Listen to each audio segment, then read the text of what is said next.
जय गुरु जी संगत जी। यह मेरा पहला सत्संग है और अगर मुझसे कोई भूल चूक हो जाती है तो माफ़ करना संगत जी, माफ़ करना गुरु जी। मैं और इसकी शुरुआत मैं गुरु जी के महामंत्र से करूँगी। ओम नमः शिवाय, शिव जी सदा सहाय। ओम नमः शिवाय, गुरु जी सदा सहाय। संगत जी, वैसे तो गुरु जी ने हम सबको अपने आप के साथ कब से जोड़ रखा है ये तो सिर्फ गुरु जी ही जानते हैं। बट मेरी जर्नी गुरु जी के साथ 7 अप्रैल 2023 से स्टार्ट हुई, जब एक मेरे फ्रेंड रजत अंकल ने मुझे अपने घर का लाइव सत्संग सुनाया। वैसे तो मेरे फेसबुक इंस्टा पे गुरु जी के मैसेजेस आते रहते थे, मैं उन्हें लाइक कर देती थी, बट मुझे इतना कुछ पता नहीं था गुरु जी के बारे में। लेकिन एक क्यूरियोसिटी रहती थी कि मैं इनके बारे में जानूं। तो मैंने गुरु जी के बारे में गूगल पे भी सर्च किया, तो मुझे पता चला कि ये महादेव जी के ही स्वरूप हैं। और मैं बचपन से ही महादेव जी को, मेरे भोले बाबा को बहुत मानती हूँ, उनकी पूजा पाठ करती हूँ। तो शायद ये भी एक ज़रिया रहा हो उनसे जुड़ने का। मेरे अंकल की मम्मी जी भी गुरु जी को बहुत मानते हैं। उसके बाद से मैं रोज़ सत्संग सुनती, गुरु जी का मंत्र जाप सुनती, मंत्र जाप करती। इसके बाद मुझे 24 नवंबर 2023 को ही गुरु जी के बड़े मंदिर जाने का सौभाग्य प्राप्त हुआ। आश्रम में जब मैंने एंटर किया तो सडनली मेरी आंखों से कॉन्टीन्यूसली आंसू निकलने लगे। ऐसा लग रहा था जैसे मैं अपने दिल के सारे दर्द, जो भी मेरे को तकलीफ़ें हैं, वो सब मैंने निकाल दिए। और वहाँ से मुझे गुरु जी का स्वरूप मिला। गुरु जी मेरे घर आए। उसके बाद मैं गुरु जी को रोज़ सुबह शाम दोपहर को भोग लगाने लगी। तो एक बार क्या हुआ संगत जी कि मैं गुरु जी को चाय के प्रसाद का भोग लगाया, और मैं ड्यूटी करती हूँ, जॉब पर जाती हूँ। तो उस दिन मुझे वो चाय प्रसाद पीने का टाइम नहीं मिला। तो मैंने वो क्या किया, अपनी चाय प्रसाद को अपनी केटल में फ़िल किया और मैं अपने साथ उसे ड्यूटी पे लेकर चली गई। तो उस दिन ऐसा हुआ कि मैं इतनी बिज़ी थी कि मैं वहाँ पर भी वो चाय प्रसाद को ग्रहण नहीं कर पाई, पी नहीं पाई। तो मैं उसे घर पर वापस ले आई। तो मुझे ये हुआ कि ये तो प्रसाद है, इसको हम गिरा तो सकते नहीं हैं, तो फिर अब इसको मुझे पी लेना चाहिए। तो मैंने उस चाय को क्या किया, मैं उसे गर्म करने के लिए लेकर रसोई घर में चली गई। तो क्या हुआ कि जब मैं उसे, मतलब मैंने सिर्फ जस्ट उसे टी पैन में डाला ही था और उसे चूल्हे पर रखने ही लगी, तब तक मेरे फ़ोन पर एक मैसेज फ्लैश हो गया कि कभी भी चाय प्रसाद को गर्म नहीं करना चाहिए। मतलब इतने चमत्कार होते हैं। गुरुजी ने अपना मैसेज मुझे दे दिया कि कभी भी गुरुजी के प्रसाद को दोबारा से गर्म नहीं कर सकते। हाँ, उसमें गर्म चीज़ों को डालकर ग्रहण जरूर कर सकते हैं, पर गुरु जी के प्रसाद को दोबारा से हम गर्म नहीं कर सकते। मेरे साथ मेरी ज़िंदगी में रोज़ एक नया सत्संग होता है।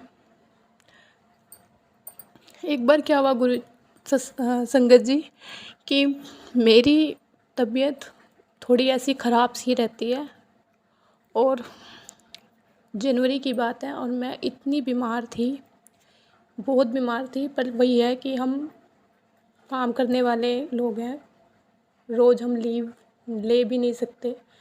तो मैंने 2 दिन की लीव ली। आफ्टर 2 डेज़ मैं दोबारा ड्यूटी पे जाने के लिए तैयार हुई। तो मैं अपने घर से अपने ऑटो स्टैंड तक जाती हूँ, पैदल जाती हूँ, तो मुझे 15 मिनट लगते हैं। तो जब मैं उस दिन तैयार होकर घर से बाहर निकली तो मैं थोड़ी दूरी चली और मुझसे चला ना जाए, मेरी सांस फूलने लगी और आंखों में से आंसू आए कि गुरुजी, और मेरे महादेव का नाम निकला मेरे मुंह से कि मैं बहुत तकलीफ़ में हूँ, मुझसे चला नहीं जा रहा। सॉरी संगत जी। तो विदिन कुछ सेकंड मेरे पास एक ऑटो रिक्शा आ गया, जबकि वहाँ उस रोड पे कोई ऑटो रिक्शा चलता नहीं है, पर उस दिन मुझे मिल गया। तो वो मुझे मेरे स्कूल तक छोड़ कर आया। मैंने दिल में शुक्राना किया अपने गुरुपा का कि शुक्राना गुरुजी। उसके नेक्स्ट डे मैं स्कूल जाने लगी। मुझे मेरे ही स्कूल की दूसरी ब्रांच की एक टीचर मिल गई। वो मुझे घर के पास ही मिल गई और हम दोनों का ही रूट ऑपोजिट है, पर पता नहीं कैसे वो मुझे वहाँ मिल गई। वो कहती चलो मैं आपको वहाँ तक आपके ऑटो स्टैंड तक छोड़ देती हूँ। तो उन्होंने मुझे ऑटो स्टैंड पर छोड़ा और अपने रास्ते चले गए और मैं अपने स्कूल। हम दोनों की ब्रांचेस ऑपोजिट साइड्स हैं। उसके बाद वो जो आंटी जी हैं, वो आंटी जी मुझे रोज़ मिलने लगे। वो मुझे सुबह ऑटो स्टैंड पे छोड़ते और छुट्टी टाइम ऑटो स्टैंड पे वो मुझे कोइंसिडेंटली रोज़ मिल जाते थे और मुझे घर तक छोड़ देते। तो एक दिन मन में आया कि शायद ये कोइंसिडेंस है, हम इंसानी बुद्धि है ना, तो शक तो पैदा होना लाजमी है। तो मैं उस दिन जानबूझकर घर से लेट निकली। तो मैं बस घर से निकली ही थी कि मुझे वो दोबारा से पीछे से मिल गए, कह रहे मैम आ जाओ बैठ जाओ। तो मैंने उनसे पूछा कि आज आप लेट कैसे हो गए। कहते यार पता नहीं क्या हुआ, अचानक से मेरी एक्टिवा बंद हो गई थी। आज तक तो बंद नहीं हुई, पर उस दिन अचानक से बंद हो गई। तो मेरे को ये भी पता चल गया कि ये मेरे गुरुपा ने किया है। तो इतने चमत्कार, इतने अच्छे हैं हमारे गुरुजी। और मेरी ज़िंदगी में बहुत बहुत बहुत चीज़ें अच्छी हुई हैं गुरुजी के आने के बाद।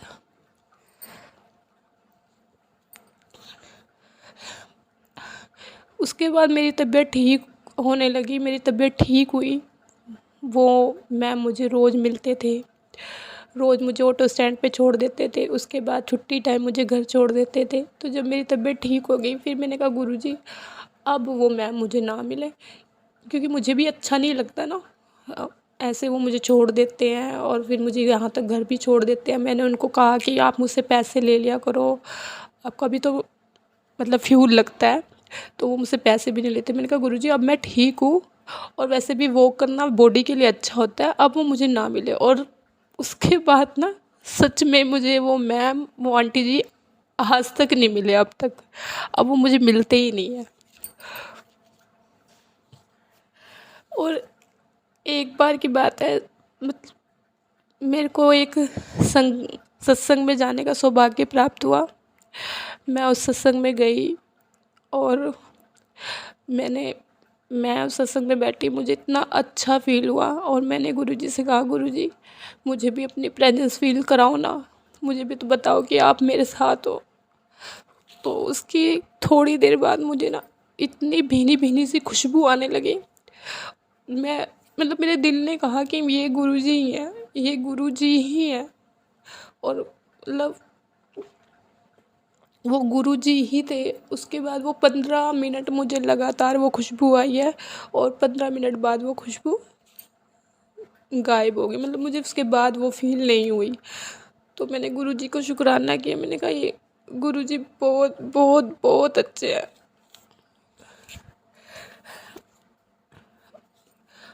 अभी थोड़े दिन पहले मेरे पापा का काम में कुछ दिक्कत आ रही थी। तो एक थर्ड पार्टी है, मेरे पापा का काम ऐसी ही है। तो मेरे पापा का खुद का वो सामान था और उनसे वो थर्ड पार्टी, वो सामने वाली पार्टी मेरे पापा से पैसे मांग रही थी, उन्हीं के ही सामान के, जो कि मेरे पापा का सामान था। तो मैंने गुरुजी को कहा कि गुरुजी मेरे पापा बहुत मेहनत करते हैं, बहुत हार्ड वर्किंग है, बहुत मेहनत करके कमाते हैं। मेरे पापा को मेरे पापा का सामान बिना पैसों के उनको वापस मिल जाए। और गुरुजी ने मेरी ये भी अरदास सुन ली और मेरे पापा का जो वो सामान था बिना पैसों के मेरे पापा के पास आ गया। मैं बीमार रहती हूँ। मुझे पता है मुझे धीरे धीरे मेरे गुरुजी ठीक कर रहे हैं। अभी 3-4 दिन पहले की बात है, मेरे गले में बहुत दर्द था, बहुत ज़्यादा, इतना ज़्यादा दर्द था कि मैं कुछ खा पी भी नहीं पा रही थी और बोल भी नहीं पा रही थी। तो पर भूख तो लगती है ना, शरीर को कुछ खाने को तो देना पड़ता है ना। तो मैंने सोचा चल एक रोटी खा लेती हूँ। तो मैं वो बनाने लगी और मैं जय गुरु जी जय गुरु जी जय गुरु जी करती जा रही थी। तो मैंने वो रोटी जब मैं लेकर आई तो उसमें ओम था। ओम ओम दर्शन प्राप्त हुए मुझे। मैंने वो जब रोटी खाई तो वो रोटी खाने के बाद नेक्स्ट डे मेरा गला 90% अपने आप सही हो गया था, जबकि मैंने कोई मेडिसिन नहीं ली, कुछ नहीं लिया। गुरुजी बहुत अच्छे हैं, बहुत, मेरे गुरुपाद बहुत अच्छे हैं। मुझे पता है वो मेरे को धीरे धीरे मेरे सारे रोग ख़त्म कर रहे हैं। और मैं थोड़ी इमोशनल हूँ संगत जी, अगर मुझसे कोई भूल हो जाती है, कोई चूक हो जाती है, मुझे माफ़ करना।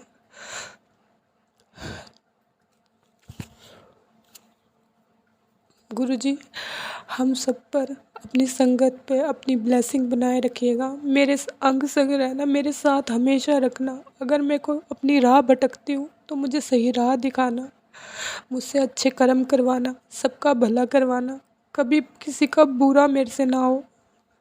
बस मुझे अच्छी राह, अच्छे संस्कार, ये सब देना गुरुजी।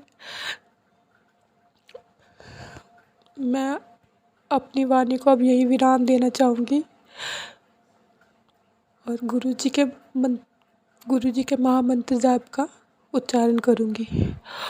ओम नमः शिवाय, शिवजी जैसा सहाय। ओम नमः शिवाय, गुरुजी सदा सहाय।